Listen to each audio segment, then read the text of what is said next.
Le flash avec vous, Émilie Dez. Bonjour Mathieu, bonjour à tous. Matignon ne s'éloigne pas, Matignon se rapproche, assure Jean-Luc Mélenchon au lendemain du premier tour des législatives. L'Union des gauches et la coalition présidentielle sont au coude à coude, seules quelques 21 000 voix les séparent. La NUPES qui accuse le ministère de l'Intérieur de n'avoir pas décompté toutes les voix qui lui reviennent au premier tour. Le ministère répond de son côté s'en tenir aux listes de candidats déclarés par l'Alliance des gauches. Et en cas de duel NUPES-RN, Elisabeth Borne l'assure, aucune voix ne doit aller au RN ni aux candidats de l'Union des gauches qui ne respectent pas les valeurs républicaines.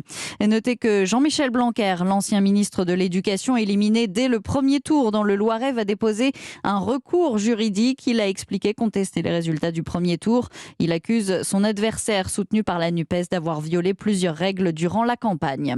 Dans l'actualité également, la guerre en Ukraine. Les troupes russes ont chassé l'armée ukrainienne du centre de Severodonetsk, ville clé de l'est du pays.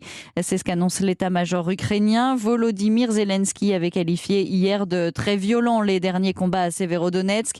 Il affirme que Moscou déploie des troupes insuffisamment entraînées et les utilise comme chair à canon. En début d'après-midi, Emmanuel Macron a appelé à une industrie de défense européenne beaucoup plus forte, à une réévaluation de la loi de programmation militaire aussi pour ajuster les moyens aux menaces sur fond de guerre en Ukraine. Cédric Jubilard va rester en prison. La justice a estimé qu'il restait encore des investigations à mener. Les avocats du mari de Delphine, disparu depuis décembre 2020, comptent faire appel. Cédric Jubilard est emprisonné depuis presque un an. Marche blanche à Clessé tout à l'heure en mémoire d'Emma, cette adolescente de 14 ans poignardée jeudi dernier près d'une école.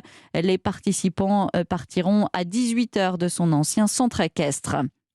Un incendie s'est déclaré en début d'après-midi dans un camping du Gros-du-Roi dans le Gard. Il n'y a aucun blessé, mais une cinquantaine de bungalows touchés. Des vacanciers ont été évacués. Une centaine de pompiers sont mobilisés. Une vague de chaleur arrive sur la France. Des températures de 35 à 40 degrés sont attendues dès mercredi. À Paris, le thermomètre pourrait afficher jusqu'à 38 degrés. Un air chaud qui vient du Maghreb et qui touche déjà l'Espagne. Une grève des conducteurs de la SNCF perturbe plusieurs lignes de train. Aujourd'hui en Ile-de-France, les RER A et C ainsi que 2 lignes de Transilien. Les grévistes dénoncent leurs conditions de travail. Du football, les Bleus affrontent la Croatie ce soir en Ligue des Nations. Coup d'envoi à 20h45. Et puis, le retour de Guillaume Musso en librairie. Le romancier numéro 1 en France va sortir Angélique en septembre. Une enquête inattendue autour de la mort d'une danseuse étoile. Europe 1.